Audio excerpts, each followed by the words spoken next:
Bharatiya Janata party के सांसद ओम बिरला कई दिनों से सुर्खियों में बने हुए हैं। लोगों के बीच उनकी इतनी चर्चा होने की वजह से उन्हें दूसरी बार लोकसभा स्पीकर चुना गया।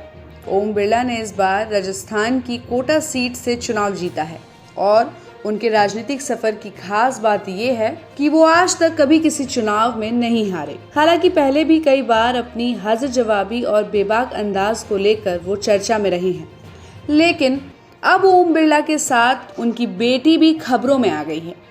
लोग सोशल मीडिया पर उन्हें लेकर कई बातें कह रहे हैं। आपको बता दें कि अंजलि बिरला एक आईएएस अफसर है और उन्हें लेकर सवालिया निशान उठाए जा रहे हैं। उनका कहना है कि ओम बिरला की मॉडल बेटी अचानक आईएएस की परीक्षा देती है और पहले ही प्रयास में सफल भी हो जाती है। ओम बिरला की पत्नी अमिता बिरला की दूसरी बेटी का नाम आकांक्षा बिरला है। पिता राजनीति में है, लेकिन बेटियों ने अपनी अलग राह चुनने का फैसला लिया। दोनों बेटियों में से अंजलि ने सिविल सेवा में जाने की चाह अपने परिवार के सामने रखी और अंजलि के इस फैसले में पिता ने तो साथ दिया ही साथ माँ भी खुशी खुशी तैयार हो गई। कहते हैं ना कि किसी इंसान को सफल होने के लिए अगर अपने माँ बाप का साथ मिल जाए तो फिर उसे और क्या चाहिए। अपने पिता और माँ के सपोर्ट के साथ अंजलि ने अपनी मंजिल की तरफ कदम बढ़ा दिया।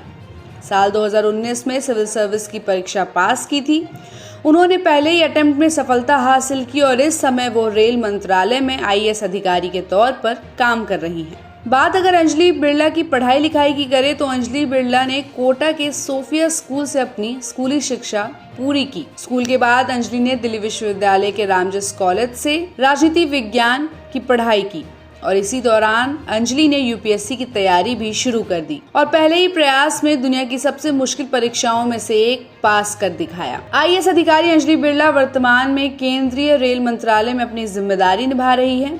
वो साल 2019 था जब अंजलि ने यूपीएससी की परीक्षा दी थी और साल 2020 अगस्त में यूपीएससी के रिजल्ट की घोषणा की गई, जिसमें अंजलि बिरला इतिहास रचने में सफल हुई और आज न केवल उनके पिता ओम बिरला बल्कि पूरे राजस्थान सहित देश को इस बेटी पर गर्व है। वहीं साल 2021 में अंजलि बिरला की पोस्टिंग होने के दौरान सोशल मीडिया पर लोगों ने उनकी सफलता को लेकर सवाल उठाने शुरू कर दिए थे। कुछ लोगों का कहना था कि उनकी बैकहैंड एंट्री हुई है, अंजलि को बिना कोई परीक्षा दिए ये पद हासिल हुआ है और कुछ का तो यहाँ तक कहना था कि उन्होंने ये परीक्षा अपने पिता की ही पद की वजह से पास की है। इन सारे इल्जामों और सवालों का जवाब देते हुए अंजलि बिरला ने कहा कि यूपीएससी देश की सबसे पारदर्शी परीक्षा है और इतने सम्मानजनक संस्थान पर सवाल खड़े नहीं किए जा सकते हैं। उन्होंने आगे कहा कि सिविल सेवा की परीक्षा 3 स्टेज में होती है और इसमें लगभग 1 साल का समय लग जाता है। आईएएस अफसर बनने के लिए तीनों एग्जाम पास करना जरूरी होता है और पूरी परीक्षा पारदर्शी होती है और इसमें बैकहैंड एंट्री की कोई गुंजाइश ही नहीं है। तो आपको क्या लगता है, इस खबर पर आपकी राय क्या है? कमेंट करके जरूर बताइएगा और ऐसी खबरों के लिए आप देखते रहिए सहारा समय का डिजिटल प्लेटफॉर्म। हमारे चैनल को लाइक और सब्सक्राइब करना बिल्कुल भी मत भूलिएगा।